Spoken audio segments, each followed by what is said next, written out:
Morning. We study out of the book of Genesis, chapter 16. Let's start with prayer. Father, thank you for this day. Thank you for this opportunity to study your words. Father, as we study, give us wisdom and understanding according to your will. Let your words be in our hearts. Let us always remember, in you lies truth.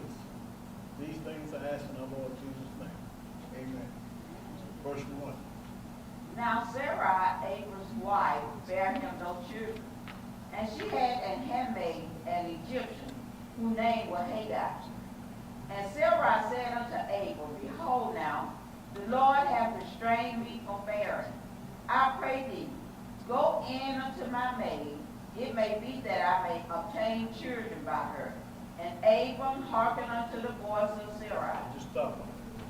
I want you to take a look at who came up with this idea concerning how Abraham would get an egg.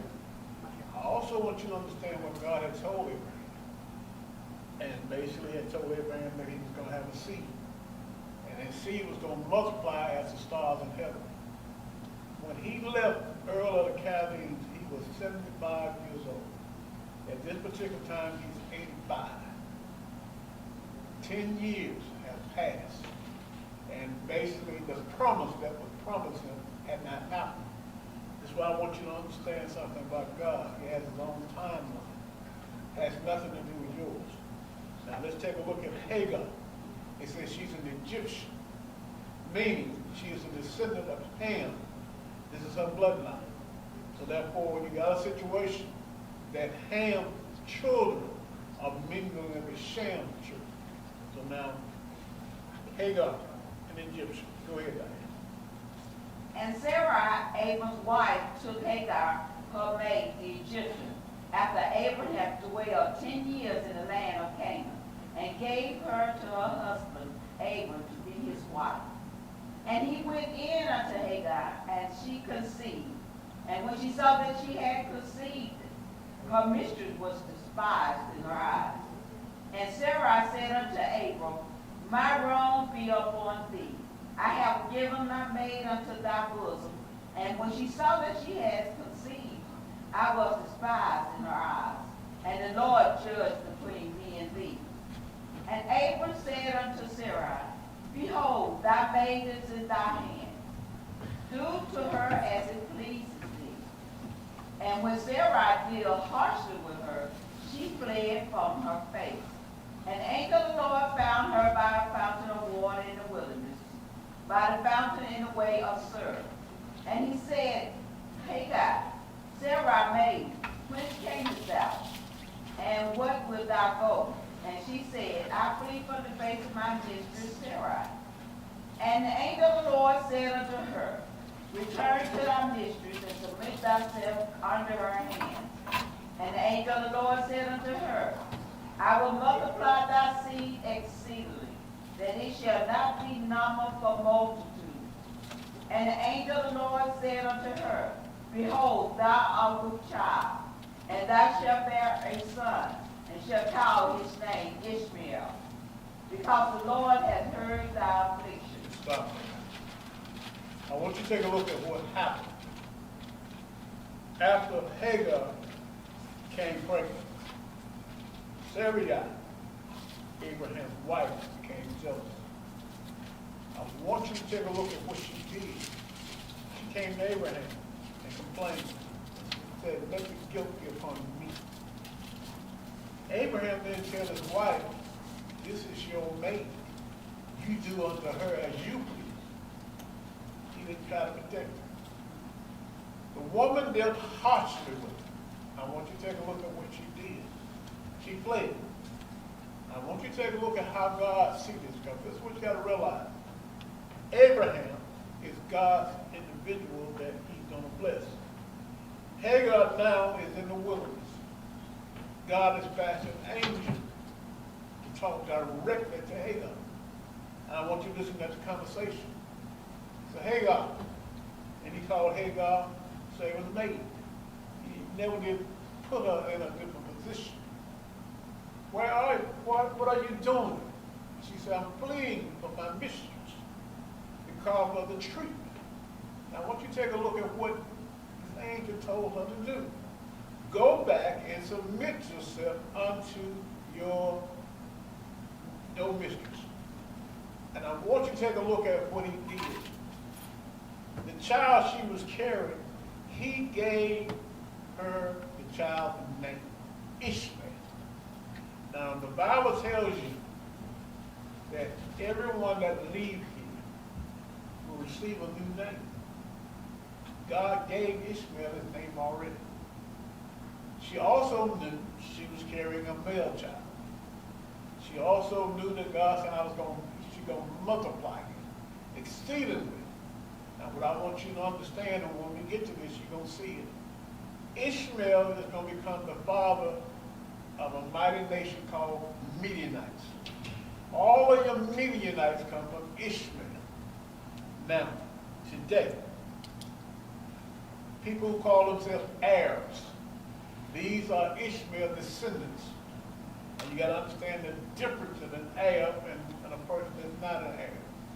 In the Middle East, most people in the United States clump everybody together in the Middle East as an Arab.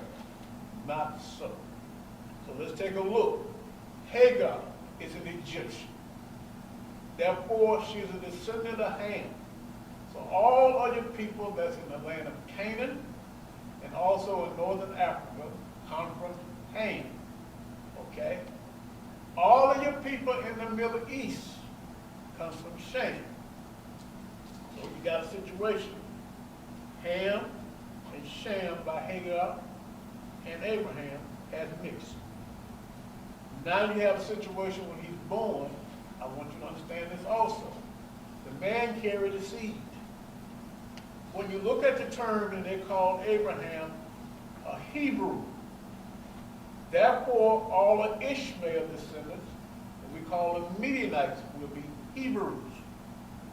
When you go in the New Testament and you read the book of Hebrews, that meaning all of the people that descended from Shem and all of the people that Abraham had from other individuals are Hebrews. Okay? That is the bloodline. All right? So now you got a situation. She has been sent back. The angel have told her that she was carrying a child that's going to be a father of a nation. Go ahead, man. And he will be a wild man. His hand will be against every man, and every man's hand against him. And he shall dwell in the presence of all his brothers. And she called the name of the Lord that spoke unto her, Thou God seest me. For she said, Have I also here looked after him that seeth me? Wherefore the well was called Beer-lo-Hariah. Behold, it is between Kadesh and Bered. And Hagar bare Abram a son, and Abram called his son name which Hagar bare Ishmael. And Abram was 86 years old when Hagar bare Ishmael to Abram. Now he's 86 years old. Now I want you to understand now he's been wandering in the land of Canaan for over 11 years. Still have not received the promise that God made him concerning a child from Sarai. Although Hagar now has had a child for Abraham. I want you to understand. Once Sarai has a child, Ishmael is a teenager. He then, at 100 years old, at this point he's 86. And this is what I want you to understand about God. He has his own timeline. Has nothing to do with our timeline. And what I mean by that, when we ask God for anything, we cannot determine nor dictate the timeline. Only God can. He sees the future. He knows what's best. He knows when to do something and when not to do something. So now here you have a situation.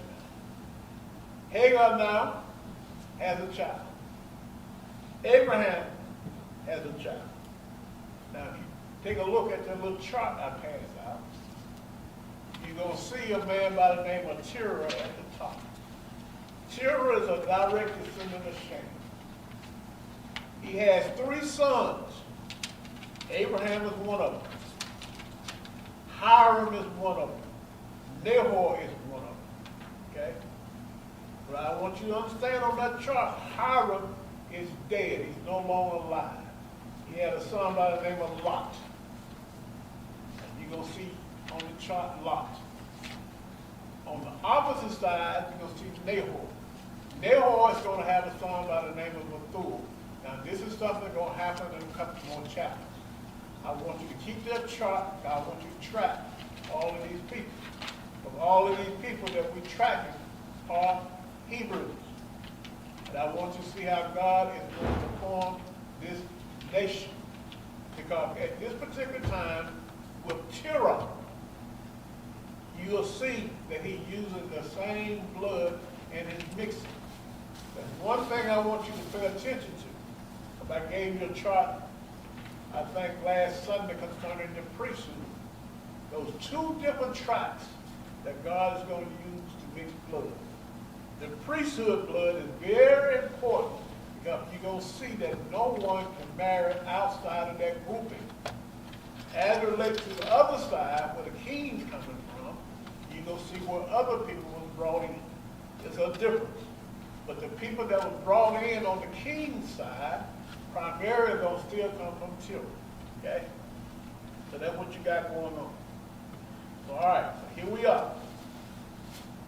Abraham now having a son. Hagar is the mother. God has said that he's going to form a nation out of Ishmael. And while I'm here, and I got time because it was a short chapter, I want you to understand what happened to the Midianites. Because we no longer have anybody on this planet called Midianites. At the time when the Midianites was on this earth, if you're familiar with the topography on the earth right now, you got a country called Jordan, you got a country called Saudi Arabia. The Midianite was in that area, okay? Now, I want you also to understand a place we call Iran.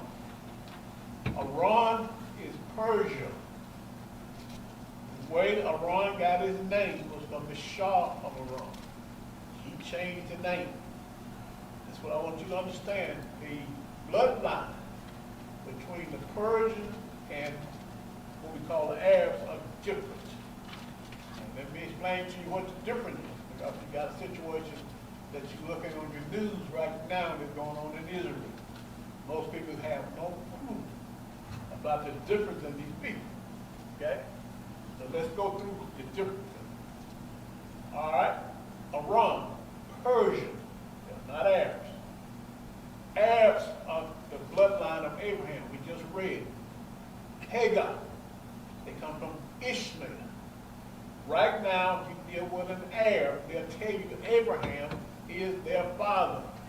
This is why they say Abraham is their father, because that's where they come from, the Midianites. Okay?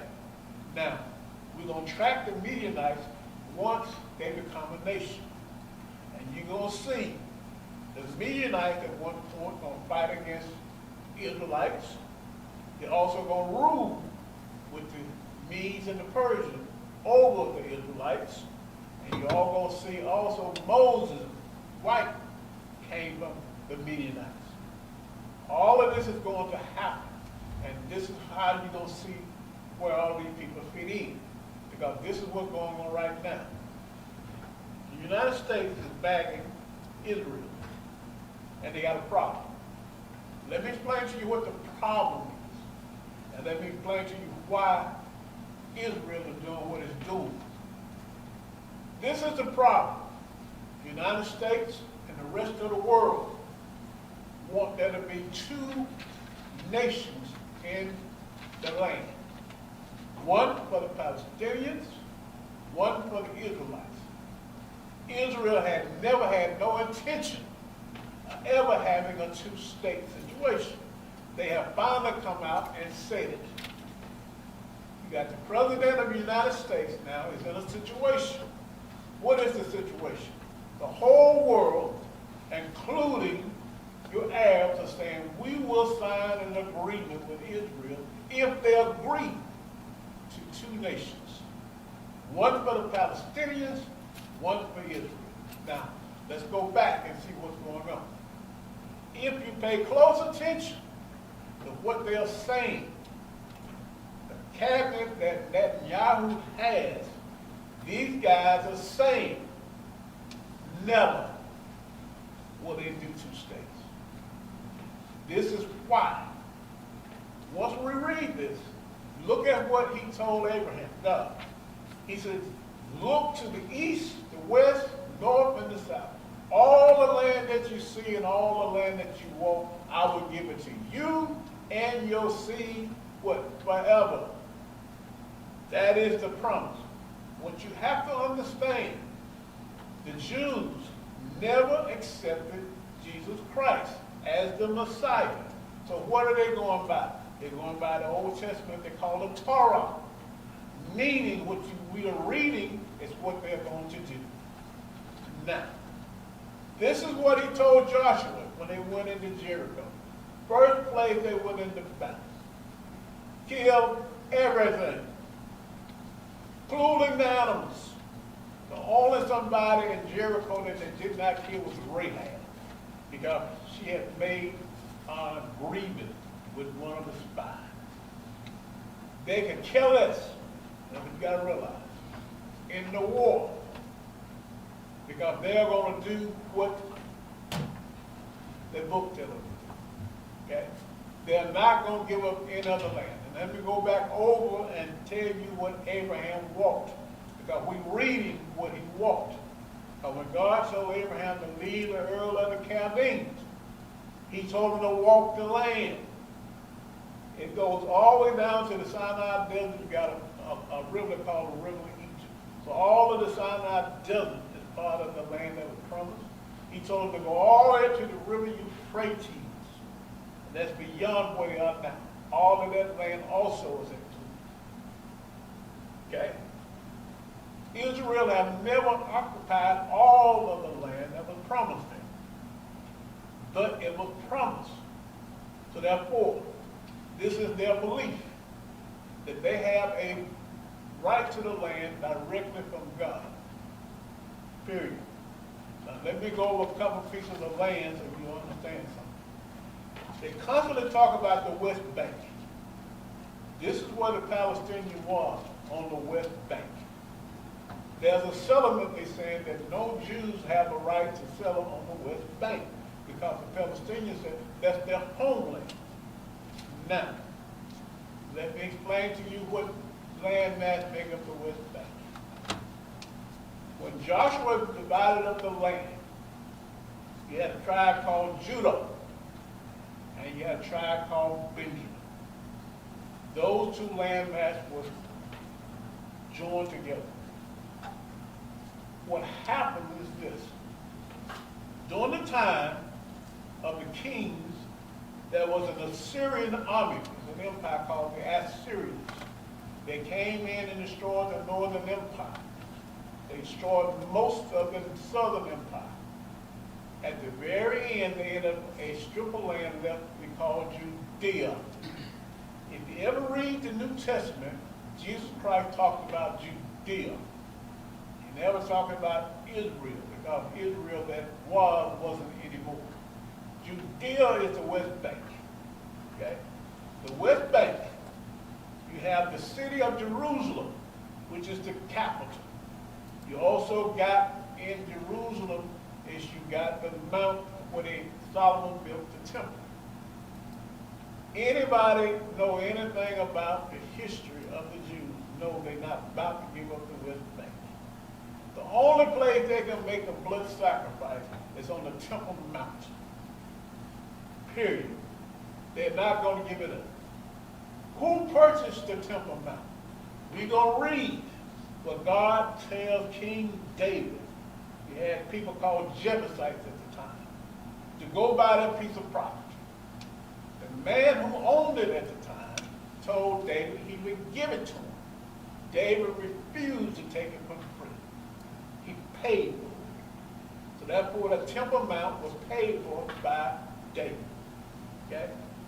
The intentions right now of the folks that's in Israel is to build that temple. Period. This is what the Bible prophesied is going to happen. So now, as we're reading what we're reading, you can see Abraham, and I want you to understand something. Abraham did make this guy by the name of Abimelech. Abimelech was the king over the Philistines. That's the Gaza Strip. That land was promised that they will not take it from their seed. They have no intention. If you listen to the news very carefully, the question was asked, the state of Israel, what are you planning on doing with the Gaza Strip? How will it be governed? That is the question. They had never said we're going to keep it. They don't want nobody to govern it. They want to be in charge of what goes on in there, but they have no intention of keeping the land. And that is why. The promise Abraham made over 4,000 years is still in effect. That's what's happening. So this is what you have. You have a man that's over Saudi Arabia. BMS. He loaned Trump's son-in-law $2 billion. Okay. $2 billion. Like it was $2. That's the kind of money they got. This Ishmael folks. We just read what God said he was going to do what? He was going to bless them, right? That's the kind of money they got. They started talking about Dubai and all these different places. Ishmael. All right? You're talking about all that oil, APEC, Ishmael. That's your situation. God has blessed them extremely well. All right?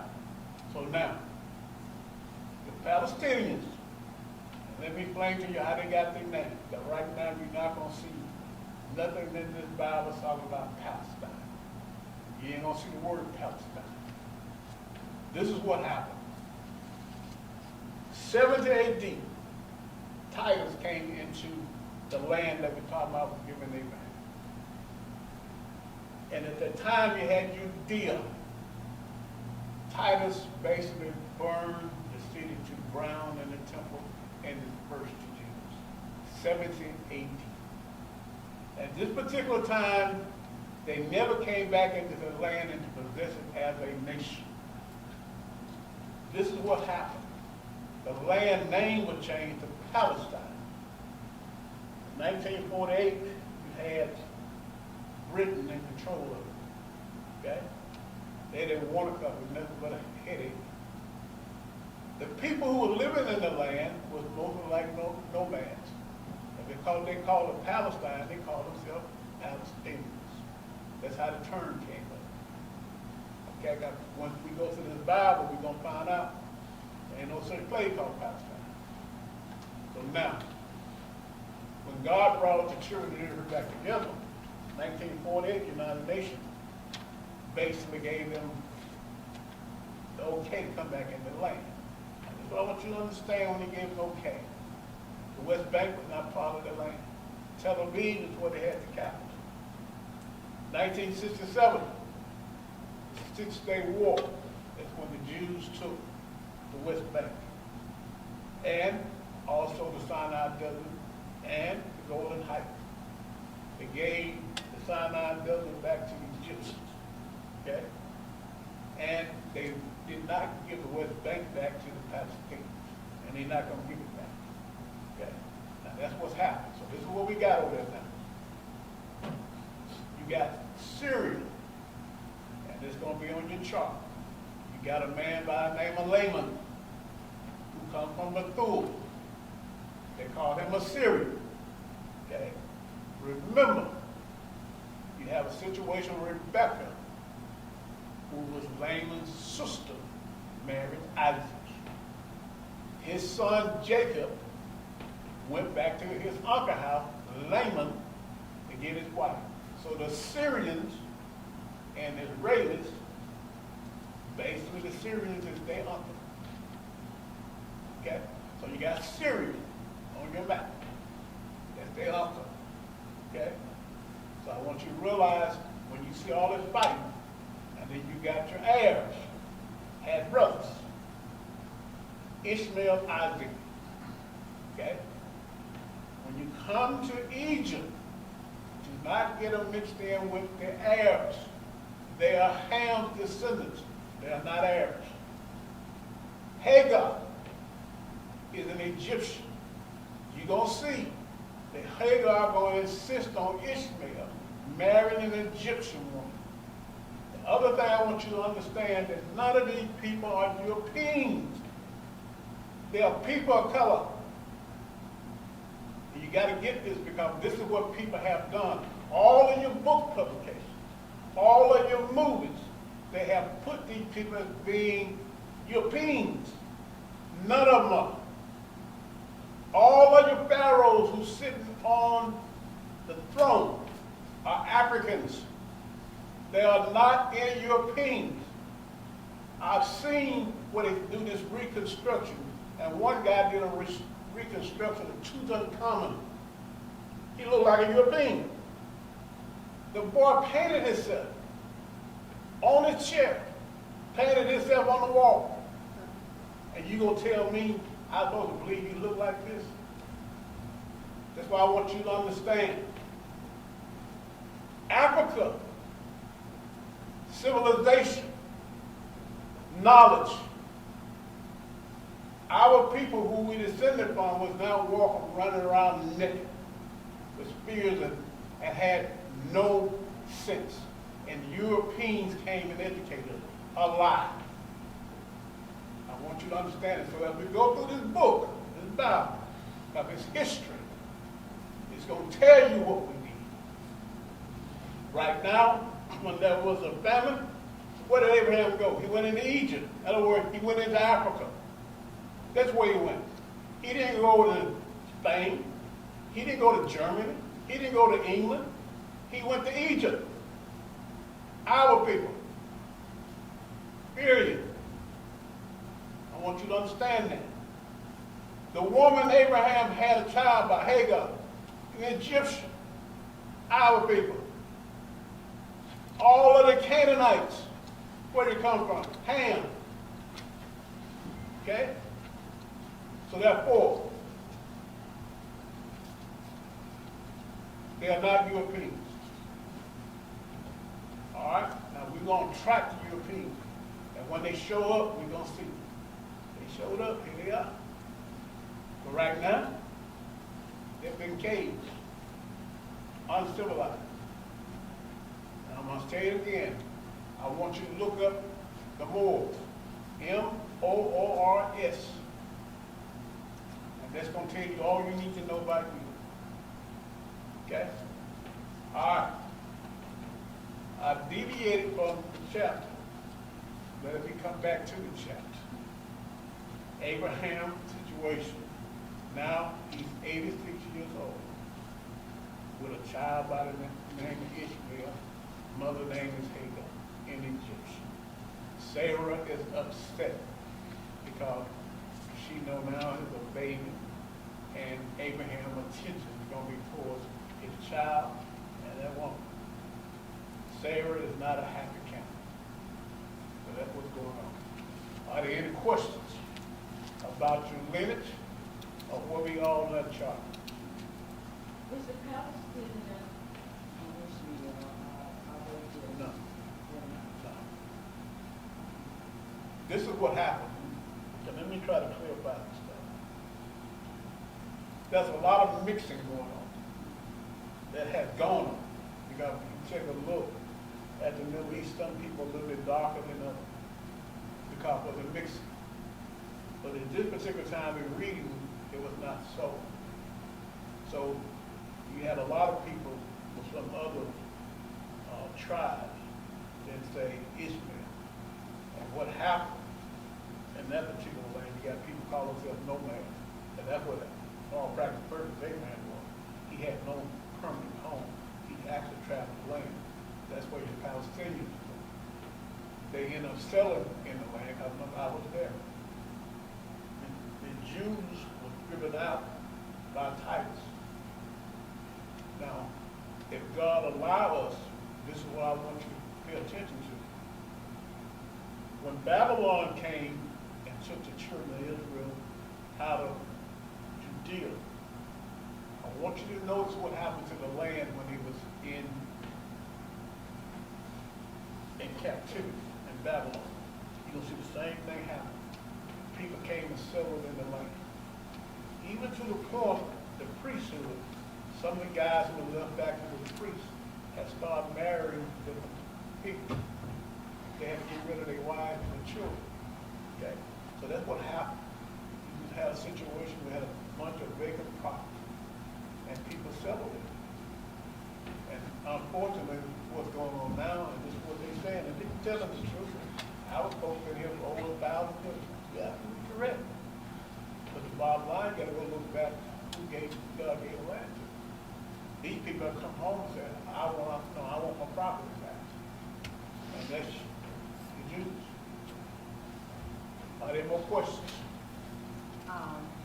When Hagar had the baby by Abraham, did Sarah thought that he was going to inherit, become the heir of Abraham?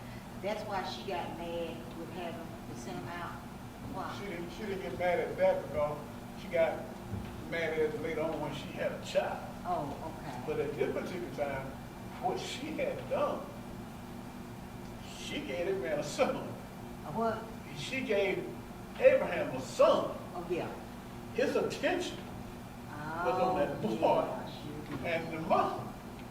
And she's sitting there like, no, I'm going to be in charge. Okay. Okay? She actually put Hagar in a situation she had no business being in. That's true. Because she almost like, I'm the boss man. All right? But that's what Abraham said.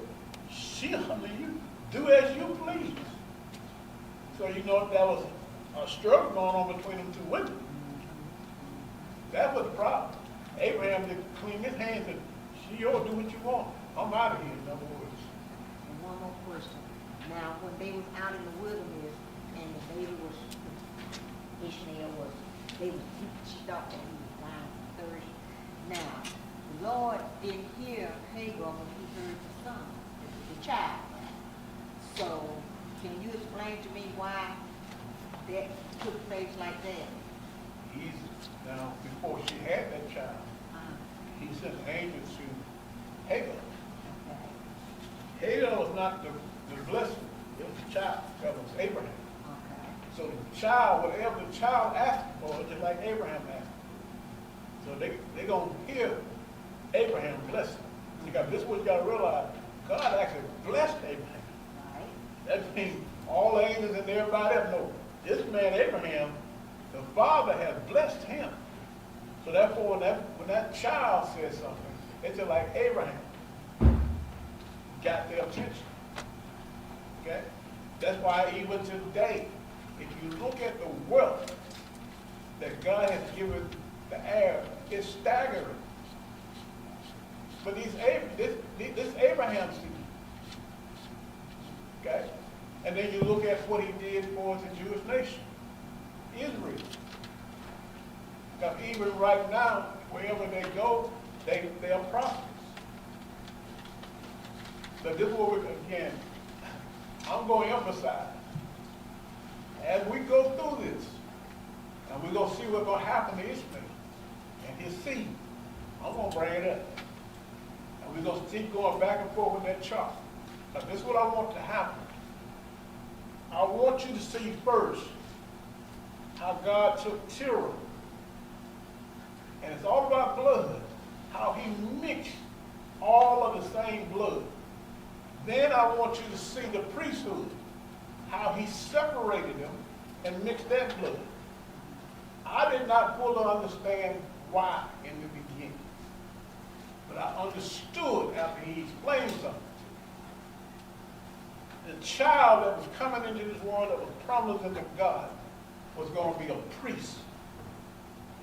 Therefore, when he told Moses, you make Aaron the high priest and his sons the priest, he established the bloodline right there. Those individuals had to marry among themselves. Once we get, and see when they came out of Babylon, and went back to Jerusalem, this is what you're going to see. Some of the priests had married other women outside of the bloodline. He had them to get rid of their wives and the children. Why? Because Christ had to come, and the woman that was going to carry this baby's body had to have the bloodline of the priest. So that baby that's in that woman's womb, the blood pumping through that child's body had to be the priest blood. Couldn't be tainted. It was protected all the way through. Then on the other end, she had to be married to a man with the bloodline of David. That's why I gave you that chart. I want you to take a look at how he established the kings. Because even with Lot's children, you got the book of Ruth. Boaz married this woman. Obadiah was the child. Obadiah did what? He begot Jesse. Jesse begot David. Then you have to look at Solomon. Who did Solomon marry and by what son? He had to marry an Ammonite woman. Out of this marriage came Rehoboam. Look at what God did once he mixed all of this blood. He split the kingdom. You got a northern kingdom and a southern kingdom once all the blood was mixed. That's just how deep this thing was with God. Because I just look at these names and just wonder, like, why in the world all these names in here?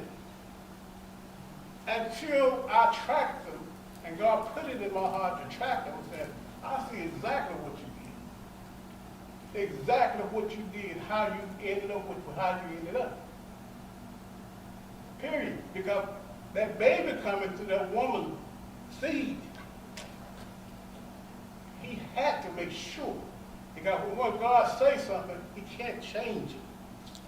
He said that when he set up their priesthood, no one can make a sacrifice before me, but these individuals with this bloodline. Therefore, if Jesus did not come through that blood, he can't stand before his own Father. Had to come.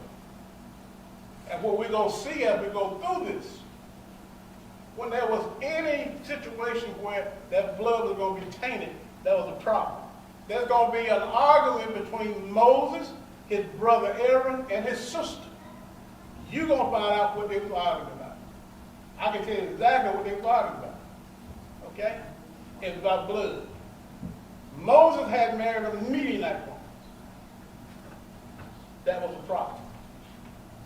Okay? Any more questions? If not, we're going to be on chapter 17 next week. And I hope I don't get you too confused with all these names and bloodlines. Okay? But I want you to understand what God did. I don't want nobody ever read this book and look at these names that are going back to here's the lineage of Christ. People read the name and don't have a clue who people are. You just read it. Don't know who they are. Don't know what they did or nothing. No, that ain't gonna happen. We're gonna know. All right. Next week, 17.